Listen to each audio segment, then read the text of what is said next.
Right now, I'm in Arizona, tooling along in an Audi Coupe. There's some clues that this isn't a regular A5.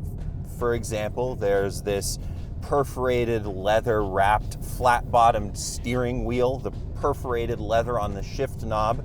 There's carbon fiber trim bits all around the cabin, some Alcantara on the door liner, and these aggressively bolstered sport seats. The biggest clue that this is not a standard A5 comes when you put it in dynamic and do this. This is the 2018 Audi RS 5.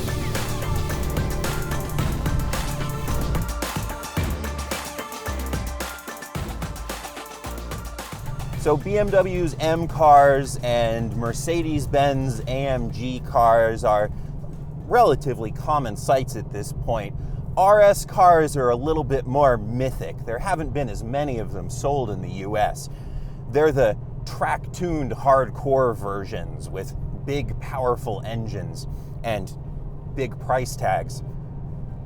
For this generation of RS5, the V8 of old is gone, replaced by a twin-turbocharged 2.9-liter V6 engine that produces 444 horsepower and 443 pound-feet of torque. This car does 0 to 60 in 3.7 seconds, according to Audi, which makes it faster than both the M4 and the AMG C63. Audi made a lot of changes to their 3-liter V6, the engine that you see in the S5, for this RS5. They switched from a single twin-scroll turbo to a twin-turbo setup.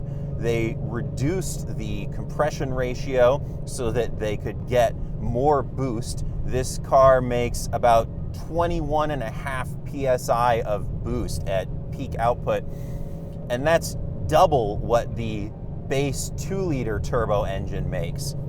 Now, to handle all of those turbos and all of that power, there is a lot of functional cooling in this car. In fact, all of those big grills that you see out front have a purpose. There's a giant radiator behind the front grille. To the left is the intercooler for the turbos, and to the right is the oil cooler. You also get a transmission cooler that's laid parallel to the ground.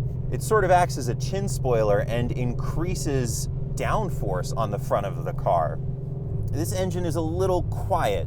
The exhaust note is kind of uninspired, honestly. Under 3,000 RPM, if you're in dynamic mode, there is some assistance to the sound of the engine. There's a little box attached to the firewall that generates some extra noise by vibrating in a way that imitates the sound of the engine. It sounds pretty natural, and I guess it's a better alternative than using the stereo system to pump in fake noise, but there is some engine drone. This car also runs on special tires. They may look like regular Hancooks, but if you look closely, you'll see a little Audi Original badge on them, which means that they were specifically developed in conjunction with Audi for use in this car, and they give you just a ton of grip. Audi also made some adjustments to their all-wheel drive system for this car. This car defaults to sending 40% of the power to the front wheels and 60% to the rear wheels. Now, the all-wheel drive system is capable of shifting as much as 70% to the front or 85% to the back. And in the back, Audi has put an active differential that looks at the steering input and the level of slip in the wheels and makes decisions about where to send power across the rear axle. And that can send up to 100% of the power it receives to either of the rear wheels. You also get an 8-speed standard gearbox rather than the dual clutch transmission that most people have come to know in Audis. Some people might complain about losing the dual clutch gearbox, but the 8-speed works quite well. It's been pretty thoroughly retuned for this application, so it executes just quick, immediate shifts if you're using the paddles. It's been tuned by Audi, so it's smart This particular car is equipped with the optional suspension that has 3 different drive modes. You get a comfort mode, a standard, and dynamic mode.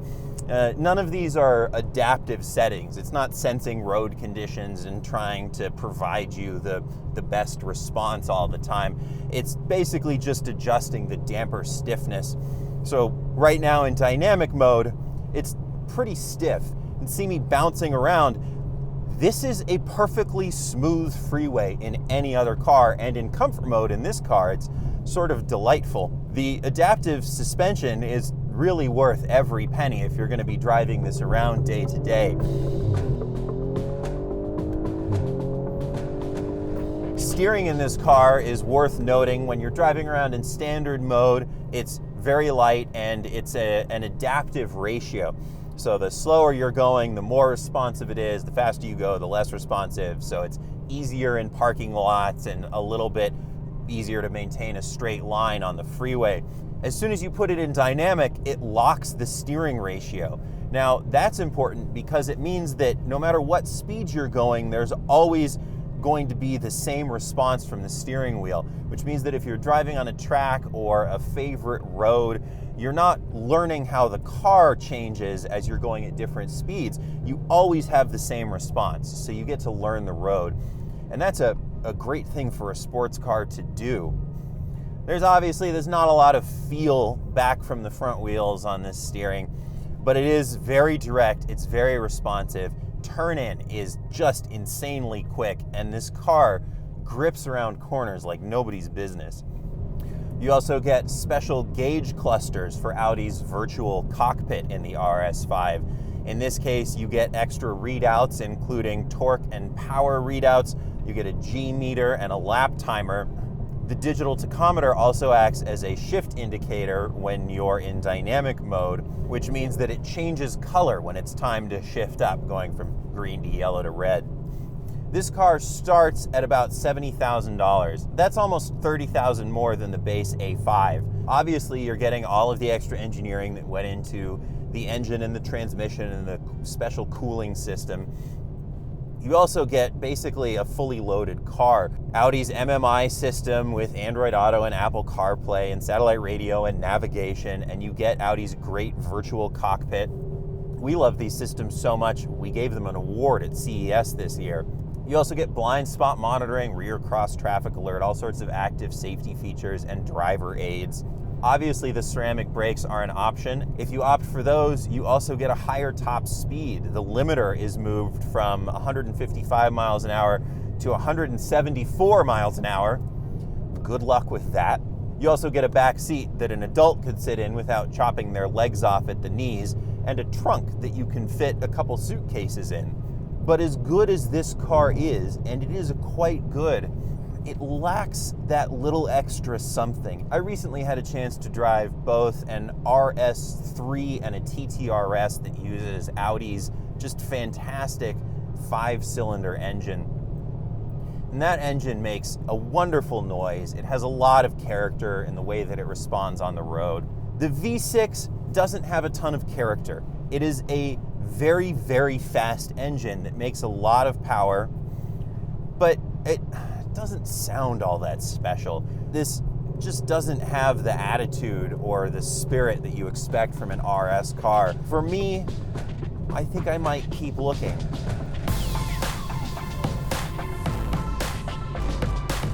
If you like this video, make sure to subscribe to our YouTube channel and check us out on Facebook and Instagram at edmunds.com.